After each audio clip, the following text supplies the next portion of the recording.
Welcome to How and Why, the show where I break down editorial, business and creative decisions in the world of comics. So last week was the 98th birthday of one of the most beloved and influential figures in comic book history, the late Jack Kirby.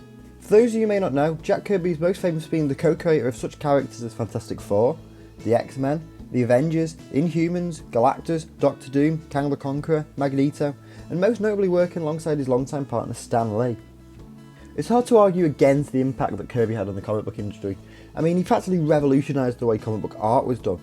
However, by 1970, Kirby had left Marvel Comics for rival publishers DC. But why? How could someone who played such an important role in creating what we know today as the Marvel Universe be brought to the point of leaving the company on such bad terms? Kirby, who worked for Timely Comics, the company which later became Marvel in the 1940s, creating such characters as Captain America alongside Joe Simon, was most known for his tenure during the period of 1961, the release of Fantastic Four issue 1, to 1970, the year he departed to DC. Kirby just returned from a successful spell at DC and found himself to be automatically one of Marvel's top artists. However, despite his pivotal role in the creation of iconic characters such as the X-Men and Fantastic Four, Kirby always seemed to be credited second to writer Stan Lee. It was always by Stan Lee and Jack Kirby, when Kirby felt that he didn't receive enough credit for his input in not just the design of the characters, but also the writing of them. Many comic book historians cite this as one of the major factors in Kirby's resignation, as he felt he was not receiving the recognition he deserved, which frustrated and disillusioned him. Kirby felt that he was routinely promised more by Marvel publisher Martin Goodman, and that Goodman just routinely backtracked on said promises, and this was the exact same scenario that led to Kirby leaving Marvel decades earlier, back when it was Timely Comics. So when Goodman presented him with a new contract in 1970 that required Kirby to specifically sign away certain legal rights, Kirby left Marvel for DC, where he would go on to create the Fourth World storyline, introducing us to the worlds of New Genesis and Apocalypse, and characters such as Mr. Miracle, Orion and Darkseid.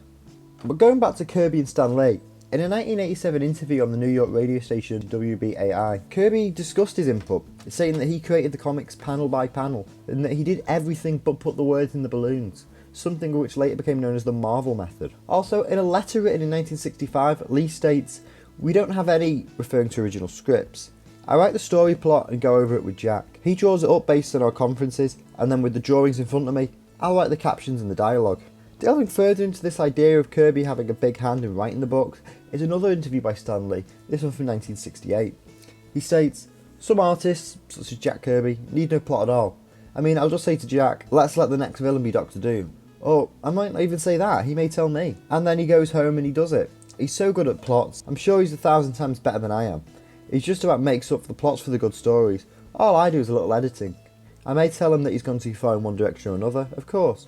I'll occasionally give him a plot, but we're practically both the writers on this thing." So did Kirby have more involvement in the creation of characters than we first thought? Well, many people have cited similarities between the Fantastic Four, the first creation by Lee Kirby, and a previous team Kirby created for DC, known as the Challengers of the Unknown. Challengers of the Unknown was created by Jack Kirby in 1957 for DC.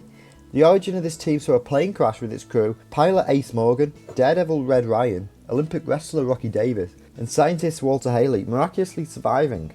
Shaken by their experience and feeling that they are now living on borrowed time, the four decided to band together to create the Challengers of the Unknown. Kirby himself admitted that he borrowed elements of his work on Challengers for Fantastic Four, but it still should suggest his involvement in the book's narrative and story was greater than it seems to have been made out to be. However, there is a counter-argument to this. Former Marvel artist John Romita Sr. stated, "Jack would say, 'Stanley, I've got an idea. How about this?' And Stan would say, 'That's not too bad, Jack, but I'd rather see it this way.' Jack would absolutely forget what Stan said, and Stan would forget what Jack said. I bet my house that Jack never read the books after Stan wrote them. That's why he could claim with a straight face that Stan never wrote anything except from what he put in the notes. He was kidding himself, he never read them." So, if Jack Kirby didn't read the comics after he finished the art, did he just assume that Stan Lee followed his notes on the story?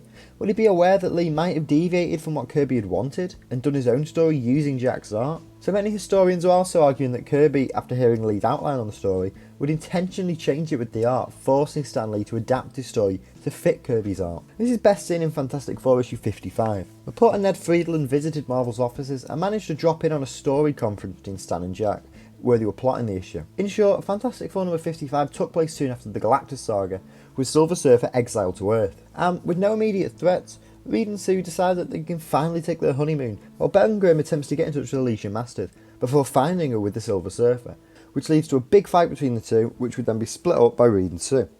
Friedland wrote that Lee envisioned the issue to be slightly differently, with Lee's outline for the issue featuring the rest of the Fantastic Four captured by Doctor Doom during Thing's fight with the Silver Surfer. However, there are a few interesting tidbits in the article, one being very few of Lee's ideas actually made it into the comic, as his draft featured a fight with Doom, Alicia Masters in no danger at all, and for Reed and Sue to be in crisis. However, following the Marvel method and Romita Sr.'s statement on Kirby, it's possible that Jack decided against this story and changed specific scenes intentionally, i.e. removing Doctor Doom and drawing Reed and Sue as perfectly happy and calm, forcing Lee to work around this in terms of the dialogue. However, the idea that Kirby would intentionally change the story of the comic using his art really doesn't bode well for him in terms of how he deserves recognition. Here are a few examples of this in early Fantastic Four stories. One of the creative differences early on between Lee and Kirby was the portrayal of Sue Storm. Jack wanted to make Sue a strong member of the team, able to defeat enemies on her own without the interference of Reed and everyone else. Lee, on the other hand, appeared to be more interested in portraying Sue as a damsel in distress, always needing saving by Reed, Ben and Johnny. For example, look at this panel with and without dialogue. Without the dialogue, it seems as if Sue is able to fight toe-to-toe with Doom. However, the dialogue, which would have been added by Lee, changes this completely, referencing her being trained in judo by Reed Richards. In terms of who played a big role in the creation of the characters, I've seen many people cite Jack Kirby as creating Marvel Comics, i.e. the printed story, the comic books, but without Stan Lee, there would be no Marvel Comics, i.e. the brand, due to his personality and charm. So I feel like we went through a lot of detail today, and I know there's a lot of information in this video, and I'd love to hear your thoughts on this. Was Jack Kirby right to leave Marvel in 1970? And who played a bigger role in the creation of characters such as Iron Man, the Fantastic Four and the X-Men? Stan Lee or Jack Kirby? We can talk about all of this and more down in the comments. So make sure to like and subscribe if you enjoyed this video, and I'll see you next time. So until then, take care and keep reading.